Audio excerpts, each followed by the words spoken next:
Pro boxing fans, we are here in Manchester. It's a big one, this one actually. Jack Catterall, Harlem Eubank. Obviously, we know the Eubank name resonates as such as it has in the last couple of weeks. But for Jack, this is an interesting proposal. A lot of people online saying, look, he could have gone and maybe picked a bigger opponent at the new division, but Harlem's coming through that breakthrough fight. How do you see this fight from your point of view? Yeah, I think it's the perfect fight for both guys. Actually, I think people look at Harlem Eubank, but you have to remember it's about the commercial side of it, of the sport as well. And this is a fight that people will buy into. The Eubank name, as was said in the press conference, is flying right now. And I think Harlem's had some good wins. He had a great win against Tyron McKenna last time out. I think Jack Catterall's at the point of his career where you could have come back in an easy fight, but it wouldn't have done anything for him in reality. And I think these are the kind of fights that we need to make in the sport. Fights where people can actually buy into it and feel something about it, rather than Jack Catterall against a name you've never heard of, building himself back up for a big fight. This is a perfect fight. It's a step up for Harlem Eubank. But as Jamie Moore said as well, at some point in your career, you've got to do that step up and test yourself. And I actually don't think... I think there's other names Harlem could have boxed as well that, had he lost against, would have been tougher to rebuild from. I think Jack Catterall, because he's been at that world level, if he would have fought Adam Azim, Harlem, it would be hard to come back and fight Jack Catterall. If he fights Jack Catterall and doesn't win, he can fight Adam Azim still. And I think it's the perfect fight for both guys. Obviously Sam had his joke in there. I've got a great relationship with Jack Catterall, obviously representing him, but obviously at the same time the family dynamic of Harlem. I'm very close with Harlem. I've helped him wherever I can throughout his career with my expertise from the sport. I think even if I was representing Harlem Eubank, I'd say it was the best fight for him as well. In regards to styles, we're going to make this very brief because obviously you don't really like talking about boxing, but it's potentially a fight. But potentially it's styles could negate each other. They're both movers, and sometimes when both fighters move, it doesn't make of the most exciting spectacle. But for this fight, do you feel like we're going to see a different type of fight? Yeah, I think as well the pressure's on right now with fighters. They need to deliver performances, and win, lose or draw, it's about the performance you deliver. Sometimes your stock can go up so much by putting in a tremendous fight than it can a boring win, is the reality. And I think that's a message that needs to be drilled home with fighters. You can go through. Look, we had that era of Mayweather, didn't we? Outpointing people.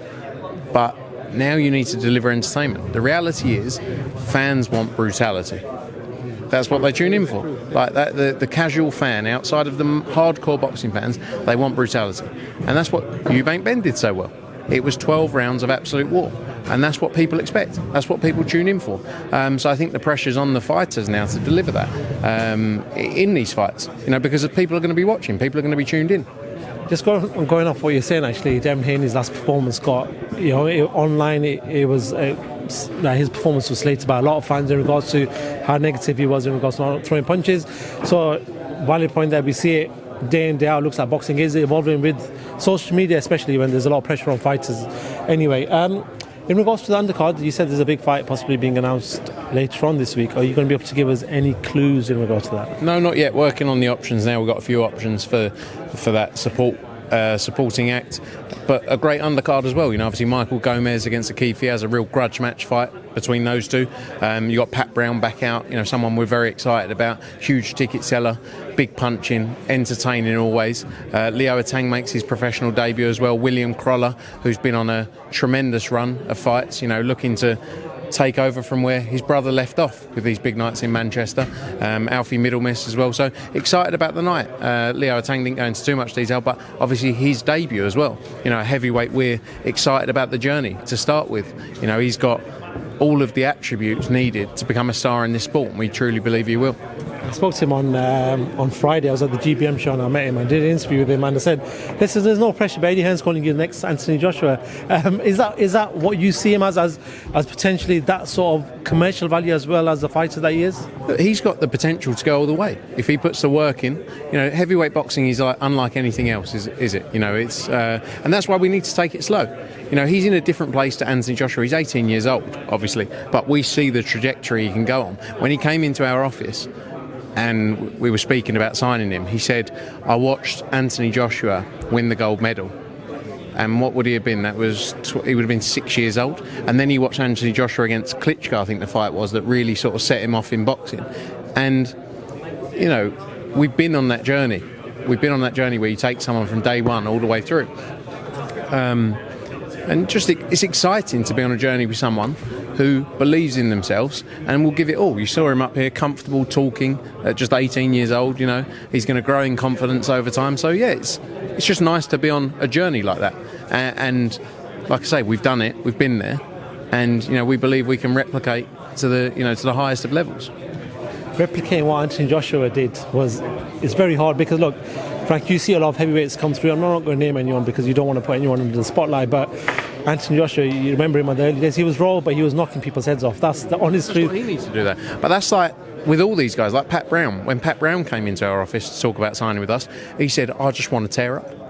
Right? And that, to me, that's not your hardcore boxing fan mentality necessarily, or a trainer going, yeah, we want to have tear-ups. But that is what people buy into. When we saw Anthony Joshua knocking people, poleaxing them basically, time and time again, and fighting 7 times a year, knocking people out, show real knockouts, that's what people tune in for. You know, and look, the pressure's on. He's got to go and deliver those kind of performances. You know, but I believe he can go as far as he wants to go in this sport, and if he takes it seriously like he says he will, you know, there's no end to. Look, there's some great heavyweights out there now. Moses Atama being one, you know, a young heavyweight who tremendous win at the weekend as well. You know, and we're in a great time for not just boxing but British boxing especially. I was going to ask you that question actually about Moses. Do you see that spitefulness that you saw in AJ's early days with Moses? Because he's doing exactly the same. He's going in there and he is, you know, stopping people really early. Yeah, look, he's tremendous. What is he, 20 years old? Or 19, 20? Unbelievable what he's doing.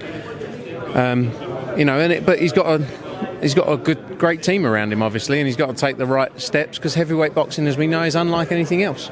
You know, but he's doing everything asked of him, you know, and delivering those performances that make people go, wow. You feel like Martin McCauley is a good fight for him next, if that is the fight? I still think Martin Bakole, if he trains, is I don't think Martin Bakole is a win fight for Moses, like as in a fight that makes any sense. Just my opinion, because I think like no one, and this is no disrespect to Martin Bakole, but he hasn't really done himself any favours at certain points of his career. He's not commercially a hugely viable fighter. I think there's better names that Moses Atama can fight that are easier fights than Martin Bakole. Like if you were representing him, just being open. Like I'm not saying they won't do it or they shouldn't do it. That's just my view. Because what do you get from beating Martin Bakole? It's just like. Look, he had a tough fight against the Jagba. He doesn't look like, you know, I think if he takes it, I'm not saying he doesn't take it seriously, but you know, looking at his physique at times, there's probably something missing there. But if he does go in there, look at what he did to Jared Anderson, and that was probably too early in Jared Anderson's career, going in against someone like Martin Bakole. And also, it was again, go back to the point, it was a no-win fight because no one knew who Martin Bakole was at that point. But if you were in boxing, you knew he was dangerous. So. Talking about heavyweights, you were in Monaco and Big Tyson Fury was the 50 Cent sort of concert or whatever it was, just a little sort of get down. But any words? What anything said between you two? Yeah, I spoke to him a bit. He was cool. I don't really talk about boxing, to be honest. Obviously, like we know that he's going to make a comeback. Like, it looks like he's going to make a comeback, and I'm sure there's negotiations for that one fight that everybody's talking about is Anthony Joshua.